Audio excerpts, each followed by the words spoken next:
I'm Michael LaFosse from the Origami Do Studio, and this project lesson is on how to fold a traditional Japanese origami tato, which is a folding purse.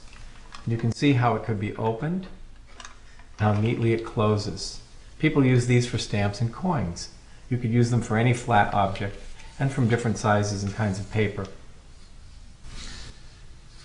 I'm using regular origami paper, so I'm beginning with the white side down, colored side up. Fold in half diagonally, corner to corner, both ways, unfolding after each.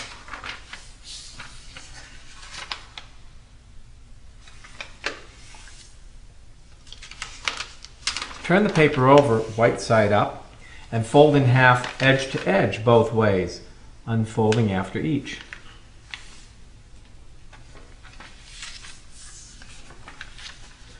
This set of 4 pre-creases programs the paper to easily take this shape.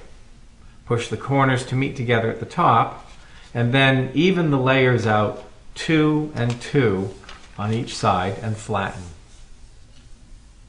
And this is called a preliminary base or the preliminary form in origami.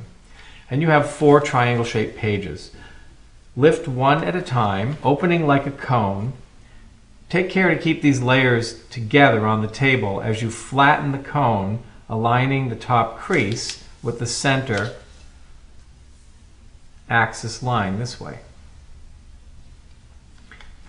Now, you can do the same thing with the rest, and there are different ways of getting to them. I like to turn the paper over to the other side, and where I have 2 pages, I stand one up. It's open like a cone. Stabilize and flatten. And then I can get to the other 2 by what I call turning pages. Turn a small page and stand a large page up. Open and flatten. We have one more to get to. I like to turn the paper completely over, so I only have to turn 1 page and then stand the last one up. Open and flatten. Although it's not in the diagrams, I'll just give you a little tip here. You can just take these little triangle bits right here, just fold them over the top edge a little bit. It'll help you with the step we're about to do. Open the paper completely and flatten it out, and look at all the radial pleats. And they're evenly spaced. They've divided the paper up into the pie wedges that we need. Turn the paper over so that we have contrasting color when we turn these 4 corners of the square in. Remember the little fold we did with the white triangles? We're using that now to just make this go more quickly. And essentially what we're trying to do is to put the square corner in line with the center crease, and these ends of the folded edge that we make are hitting the ends of these radial creases. You can see a pre-crease is already there from what we did a moment ago when the paper was still collapsed. So just follow that crease and do this with each of the 4 corners. You could, if you didn't want contrasting color showing, fold these corners on the other side of the paper so the tato purse would have only 1 color showing.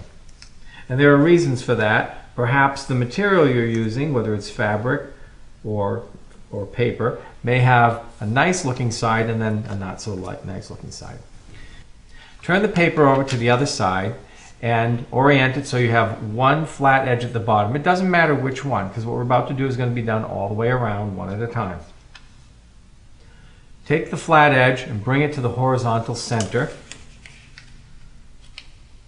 And don't fold all the way across. Look at the creases that go from this corner down to the edge here. And there's another one over here. I'm only flattening between those 2 creases. Here's the crease end. I just stopped there. And here's the other crease end down here. Stop there. It doesn't have to be perfect. Just put a flat part there. Open it, rotate. You have a brand new flat edge, and we do the same. It'll look a little different each time, alternating between the triangles and the blank edges. There are 8 of these edges to do, because what we've made is an octagon. These little creases that we're putting in are not essential, but they make the next step easier and rather enjoyable. Okay, one more to do. That's 8. And so you see we've traced an octagon in valley creases.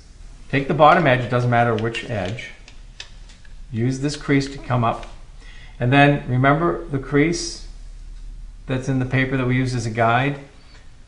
Sharpen that crease and pull off to one side. What's going to happen is you're going to swivel this enough so that it engages the next facet of our inner octagon. And I want you to notice this crease going right up the middle. Make it hit the hub of all the other creases. You see it's aligned there. And then flatten this flap out. The free corner of this flap will just about touch this crease over here. Now watch me do this again. We find the crease, and it will want to pivot easily once you start it. Line your crease up, flatten everything out, just into that same zone. We'll do it again. You can see it's actually fun. It swivels and flattens, swivels and flattens. Now, nice thing about the video is it shows this process more easily. It also lets me show you something that I can't really easily show in the diagrams. When you get this far around, you're into a collision point right here. Don't try and work through that with all this closed up. Take a moment to unfold this. Don't worry, all these nice creases have a good memory for you. Just open it up and then start where you needed to continue. That will let you play easily with the paper to put in the essential creases that make the Tato close naturally like a radially pleated fan. Okay, so we've got all of them finished. Look at the nice crease pattern in there. And what you can simply do is gather them and flatten. And there it is, the traditional origami Japanese Tato. A purse from folded paper.